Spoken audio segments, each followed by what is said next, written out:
Buenos días, vamos a comenzar con nuestro servicio en esta mañana. Le voy a invitar a que se ponga de pie y que abra su Biblia en Salmo 150.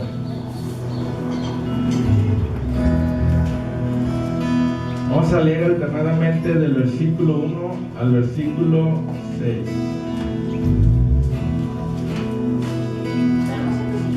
Salmo 150.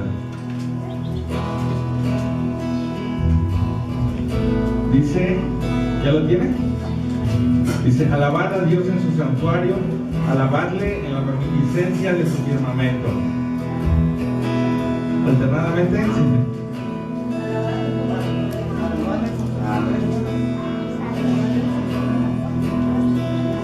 alabadle a son de bocinas, alabadle con salterio y arpa.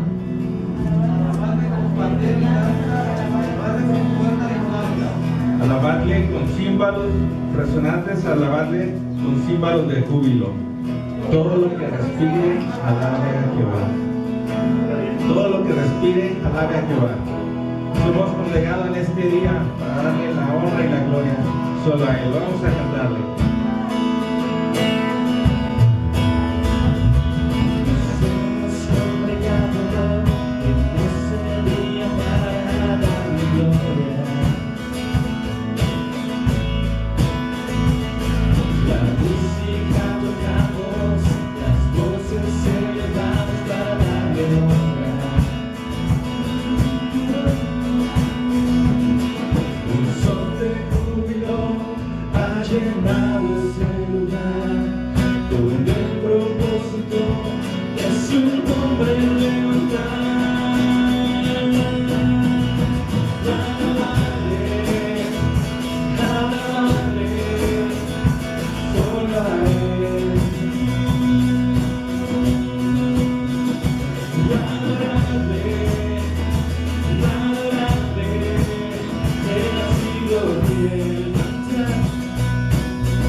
En 1 Crónicas 29:11, tuya es, oh Jehová, la magnificencia y el poder, la gloria, la victoria y el honor, porque todas las cosas que están en los cielos y en la tierra son tuyas. Tuyo, Jehová, es el reino, tú eres excelso sobre todos. Él es el creador de todo, Él es todopoderoso, y aparte Él es el que vino a salvarnos, que nos dio esa victoria.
soy vencedor.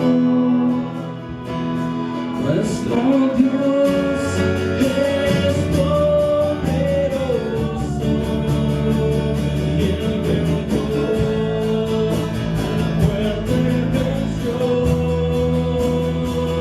Y nuestra es poderoso y en Jesús soy vencedor. Nuestro Dios es poderoso.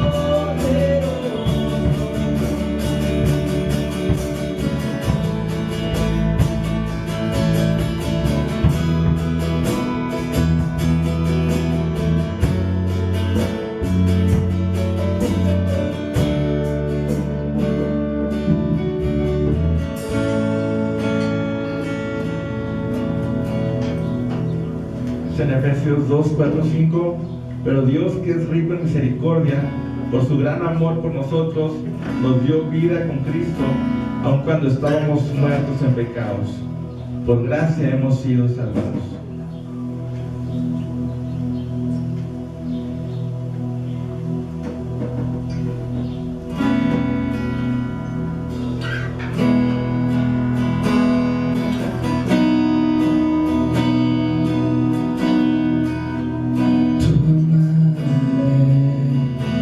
En las manos que hicieron los cielos,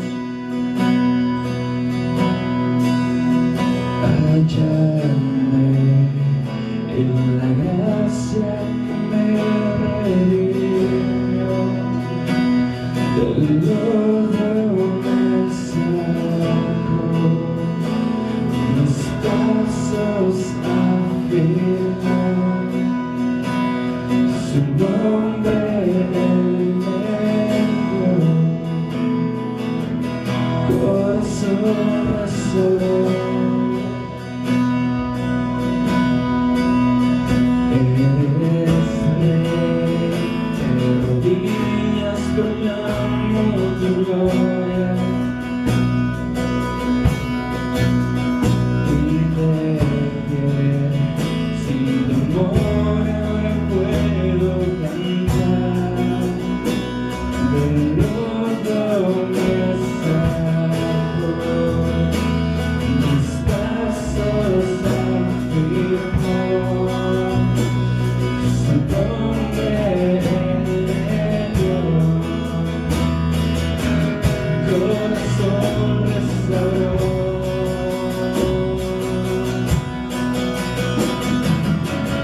Aquí estoy, te necesito, me rindo a ti. Tuyo soy, mi alma te adora hasta el fin. Yo estaba roto, pero me amaste así.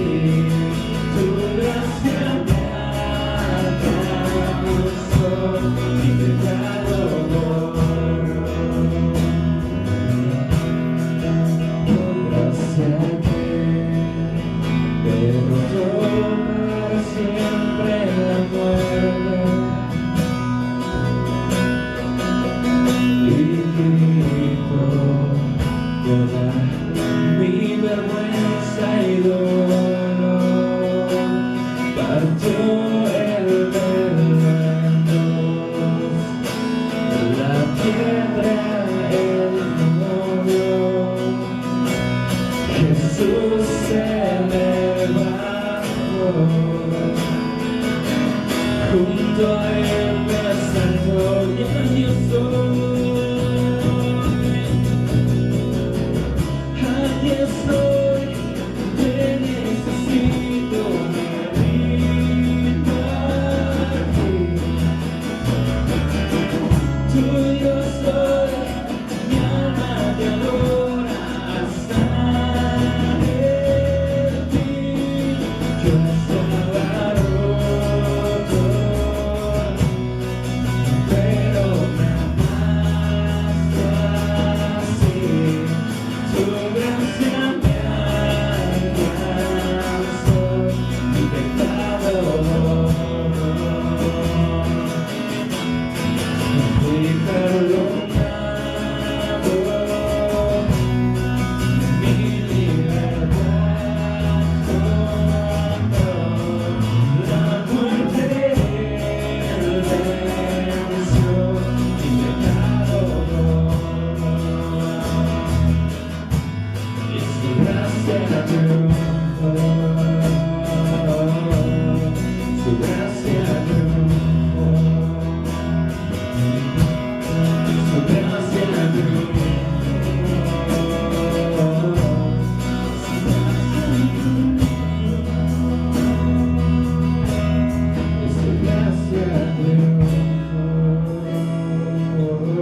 4:14, mas el que bebiere del agua que yo le daré, no tendrá sed jamás, sino que el agua que yo le daré será en él una fuente de agua que salte para vida eterna. Jesucristo es suficiente.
Cuando Pedro le pidió a Jesús caminar sobre las aguas, le dice: Señor, si eres tú, mándame a caminar sobre el mar.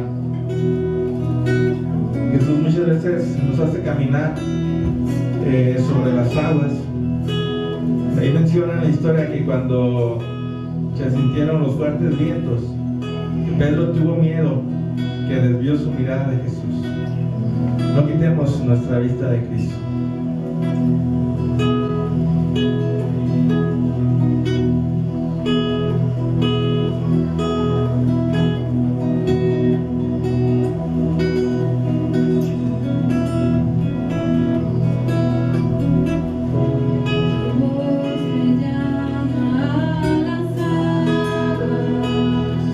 Donde mi pies pueden fallar.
invitó a predicar este domingo, porque el hermano Roballo no quiere venir a la iglesia. No sé, está en otra iglesia predicando, ¿no? En Aztlán, ¿sí? Exatlán. Como Exatlón. Está allá predicando y nos invitó a compartir esta mañana. Y me gustaría que abrieran sus Biblias en Mateo 9. Mateo 9. Todos, ahora sí.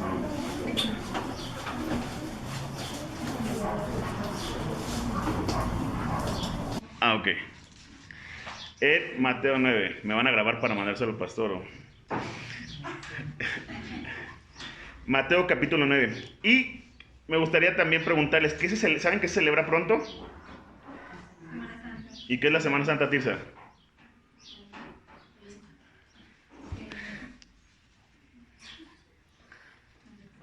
¿No sabes qué es la Semana Santa? ¿Alguien que le pueda ayudar? La Pascua. La Pascua. ¿Y qué celebran la Pascua? La crucifixión de Jesús, ¿no? Y la resurrección. La obra redentora, ¿no? Pero si se dan cuenta, creo que los cristianos casi nunca conmemoramos estos tiempos. ¿Por qué? Porque siempre tratamos de que no tener no siempre tener una fecha especial simplemente para recordar eso. Lo tenemos que estar recordando cada domingo, cada constante. Pero en la Navidad no decimos lo mismo, ¿no?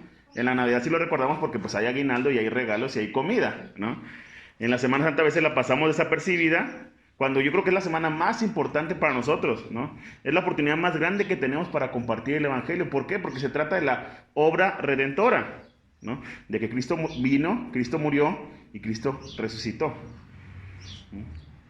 Pero la Navidad también es importante, no estoy diciendo que no, pero la Semana Santa ahorita se nos hace un tiempo de vacaciones, un tiempo de descanso, cuando yo creo que será muy importante que viéramos la Semana Santa como una oportunidad para repensar nuestra fe, ¿no? Somos seres humanos imperfectos y creo que siempre tenemos que tener un trabajo y una tarea constante para decir qué puedo mejorar como cristiano, ¿no? O qué me está pidiendo Dios que cambie, ¿no? Recordar la Semana Santa, ¿no? En torno a eso sería muy, muy diferente. Y no simplemente como unas vacaciones para descansar y para disfrutar de la familia. Sí es importante, sí está bien, ¿no? Pero creo que siempre es una muy buena oportunidad para repensar nuestra fe, repensarnos como cristianos. ¿Quiénes somos? ¿No? ¿Qué dice la gente de nosotros? ¿En qué necesito cambiar de mi vida? ¿No? ¿A qué de lo que siempre me han dicho que tengo que cambiar le he puesto tantos pretextos que nunca cambio? ¿No? O también, ¿no? ¿Con quién nunca me he reconciliado? ¿No? ¿Con quién discutí? Lo dejé desapercibido y como buena persona simplemente enfriamos la relación y ya nunca reconciliamos. Creo que siempre es una muy, muy buena oportunidad y me gustaría que reflexionáramos en esta mañana en el legado de Jesús. ¿Cómo fue recordado Jesús? ¿Cómo era recordado Jesús? ¿Cómo pensaban de Jesús? Digo, nosotros creo que siempre que se nos viene a la mente hablar de Jesús, nos podemos imaginar esta cruz, ¿no? Y que resucitó, que movió la piedra. Pero también, ¿cómo era recordado entre los suyos Jesús? ¿Cómo veían a Jesús? ¿No? ¿Cómo lo describían a Jesús? Y en Mateo 9, versículo 35, en versículo 35, le voy a dar lectura. Mateo 9, versículo 35.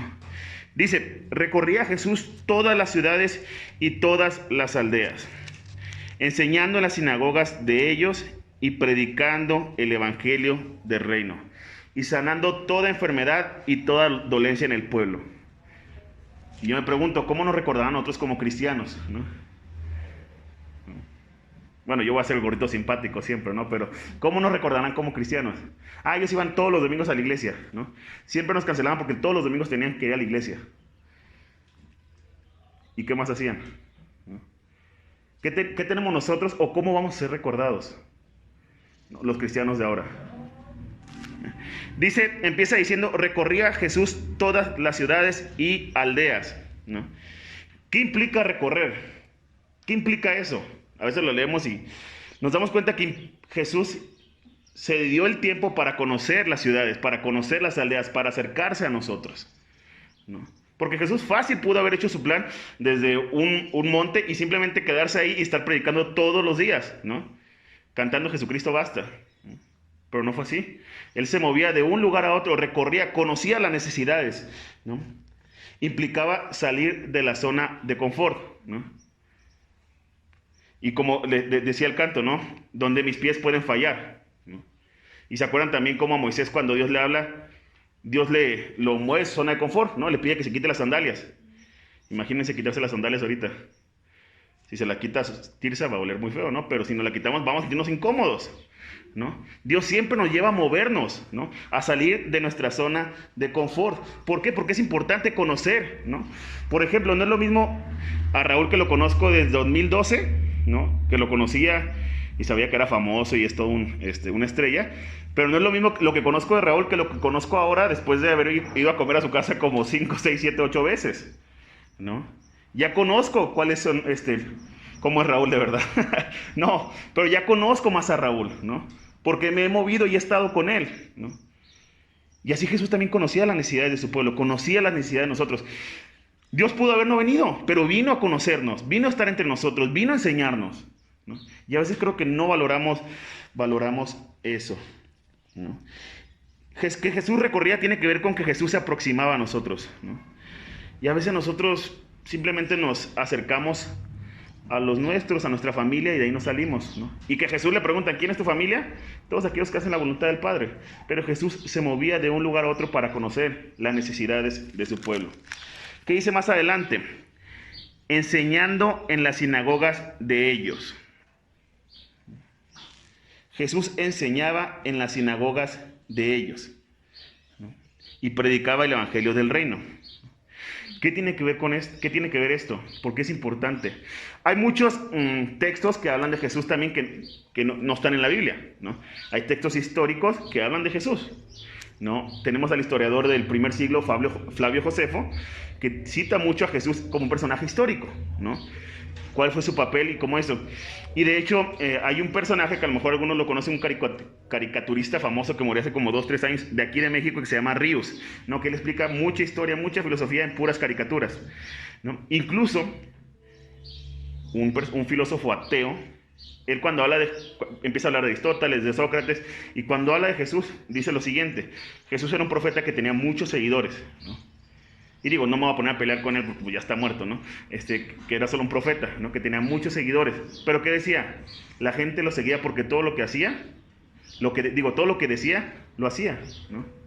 Era congruente con su vida. Y creo que a veces es todo un desafío ser congruentes, ¿no? Es todo un desafío. Por eso a veces digo, no, mejor digo que soy cristiano para no meterme en problemas. Mejor que ni sepan que soy cristiano para no meterme en problemas. Porque nos vamos a afrontar, oye, ¿no que tú eres cristiano? Porque el tema de la congruencia está por los suelos, ¿no? El tema de la moral está por los suelos, ¿no? Y a veces somos más conocidos por ser criticones que por ser congruentes con lo que creemos. Y Jesús se arriesgaba a predicar y enseñar porque él estaba seguro de cuál era su misión aquí en la tierra, ¿no? Porque entendía el desafío de la congruencia, ¿no? Y que, por ejemplo, ahorita estamos en campaña electoral. Y todos los políticos nos van a prometer todo, ¿no? Todo. Y sabemos cómo funciona, ¿no? ¿Cómo funciona esto? ¿Cómo luego están escándalos de corrupción? Y no hay congruencia, ¿no? Nuestros contextos de jóvenes, sabemos que existen ahorita los famosos influencers, ¿no? Aquellos que supone que marcan una línea determinada de influencia a las generaciones. Pero cuando nos damos cuenta, de volada están metidos en escándalos sexuales, ¿no? Y no me importan ellos, no me importan los no cristianos, me importan los cristianos, nos deben importar los cristianos, los que hemos decidido seguir a Jesús de manera radical. Y que por una u otra forma no estamos siendo congruentes con lo que predicamos. Porque sí es difícil, ¿no? No es algo que se aprenda de la noche a la mañana. Jesús siempre nos invitaba a un seguimiento radical, ¿no? Y ese seguimiento radical era de congruencia. ¿Y qué enseñaba Jesús? ¿No? El reino, el famoso proyecto del reino, el famoso proyecto divino, el reino de Dios.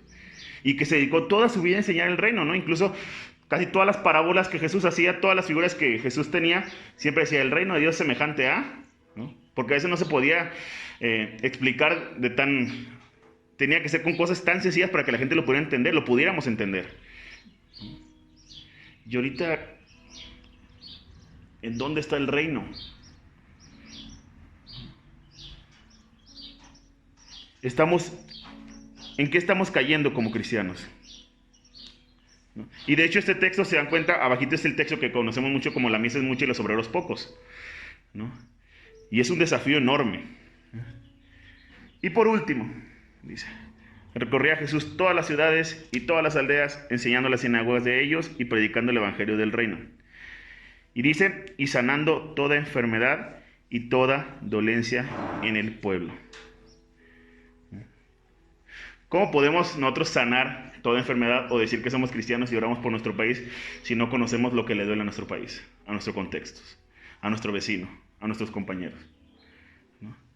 Por eso este texto siempre ha sido vital para entender el ministerio integral de Jesús, ¿no? A veces pensamos que con solo venir a la iglesia es suficiente, ¿no? Pero aquí Jesús, este era el trabajo de Jesús 24/7. Así era recordado, ¿no? Nos hemos enfocado tanto a veces en, ay, ¿seré salvo yo? ¿Serán salvos ellos? O ya están elegidos o no están elegidos. Es decisión del hombre, es decisión de Dios. Hemos enfocado tanto nuestro tiempo en discusiones tan vanas que nos hemos olvidado la misión que nos encargó Jesús, ¿no? Sed pues imitadores de Cristo. Recorran todas las ciudades y las aldeas, enseñen en las sinagogas y prediquen el evangelio del reino y sanen toda enfermedad y toda dolencia en el pueblo. Se dan cuenta, todos los relatos de Jesús están plagados de esto, ¿no? Esto hacía Jesús, ¿no? Se la pasaba de aquí para allá escuchando las necesidades del pueblo, se la pasaba de aquí para allá sanando, se la pasaba de aquí para allá enseñando, ¿no? Y ahorita nosotros nomás venimos el domingo y ya, hemos limitado nuestra espiritualidad a eso, ¿no? Y era en ese contexto que podemos pensar que en esta Semana Santa que estamos recordando la muerte y la resurrección de Jesucristo, nos va a motivar a llevar una vida cristiana más activa, más fuera de nuestra zona de confort, ¿no? Porque creo que el desafío es enorme, ser como Jesús. Sanar toda enfermedad tiene que ver con una vida dedicada al servicio de los demás y que es cansado, ¿no? Es una vida dedicada al pueblo de Dios. Una vida dedicada a problematizarse de todas maneras de cómo podemos ser mejores cristianos, de cómo podemos cambiar la situación que estamos viviendo, ¿no? Y a veces estamos tanto en nuestra zona de confort, ¿no? Que decimos, no, ya las cosas ya no van a cambiar, así es y así va a ser siempre, ¿no? En cambio, Jesús nos invita a que podemos ver las cosas de una manera diferente, que otro mundo es posible, ¿no? Que la construcción de un mundo mejor es posible. Y creo que ese es el desafío de hoy. Jesús recorría, Jesús enseñaba y Jesús sanaba. Motivémonos a ser cristianos integrales, a hacer obra integral, a no simplemente buscar la salvación de las almas, sino la transformación de las vidas. A no solamente estar buscando que esta iglesia se llene, sino que esta iglesia impacte a los de afuera, ¿no? A todo alrededor. ¿Cuántos vecinos hay aquí? Guadalajara está creciendo muchísimo. Digo, está esa popa, ¿no? Pensemos siempre en cómo podemos ser cristianos que mantengamos este legado. Y yo le pregunto, ¿qué pasaría si usted hoy fallece? ¿Cómo sería recordada o recordado?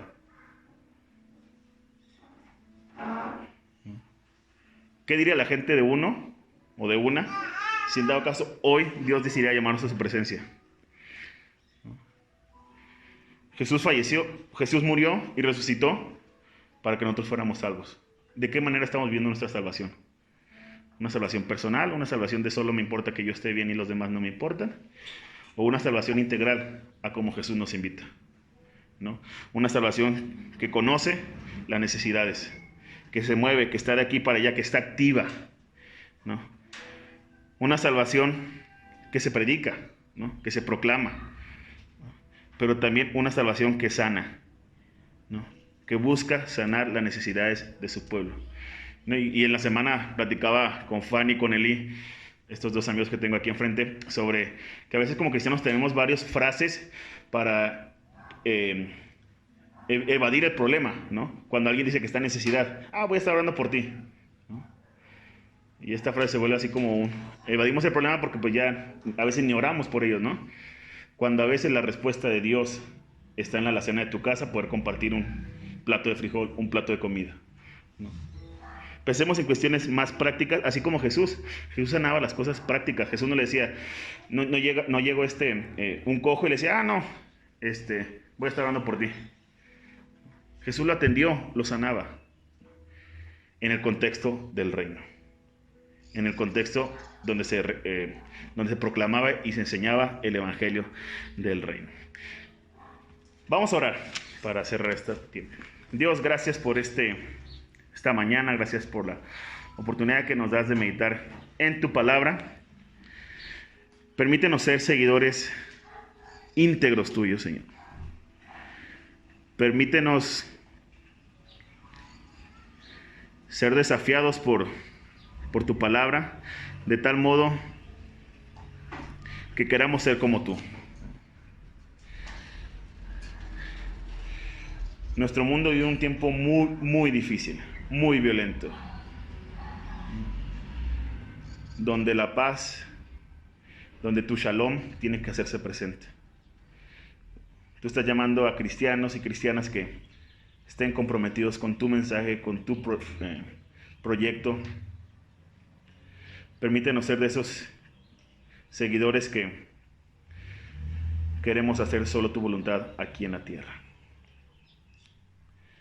Nos ponemos en tus manos en el nombre de Jesús. Amén.